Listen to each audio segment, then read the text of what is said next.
ఆత్మబంధు నమో నమ. మనిషి జీవితంలో సుఖశాంతులతో మెలగాలంటే కావాలంటే ఏం చేయాలి?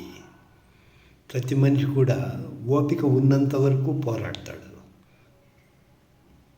అయితే ఇక్కడ కావాల్సిండేది ఊపిరి ఉన్నంత వరకు పోరాడాలి. అప్పుడే ఓటమి మన కాళ్ళ దగ్గర, గెలుపు మన కళ్ళ ముందర నిలిచిపోతాయి అన్నమాట. దానికి ఏం చేయాలి? చాలా ఇంపార్టెంట్ అన్నమాట.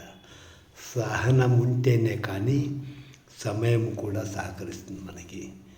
సమయాన్ని అందరికీ 24 గంటలే. అయితే ఆ సమయాన్ని గుర్తించుకుపోవడం లేదు.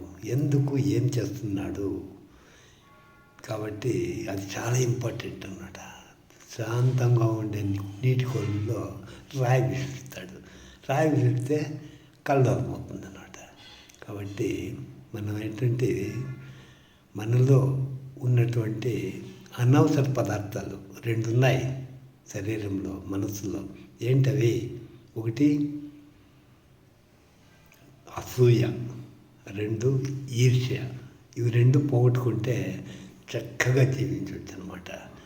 ఒక శిల్పాన్ని చెక్కాలంటే ఏం చేస్తాడు? ప్రతి రాయిలోనూ ఒక శిల్పం ఉంది. వాడు అనవసరంగా ఉండే మెటీరియల్ని తీసేస్తాడు. అప్పుడే చక్కని శిల్పం అవుతుంది. అప్పుడే మంచి మనసున్న హృదయం ఉంటుంది. అప్పుడే దాన్ని అందరూ కూడా ఆరాధిస్తారు, పూజిస్తారు. కాబట్టి మనం చక్కగా జీవించాలంటే ద్వేషము అనేది 2 విషయాలు. ఒకటి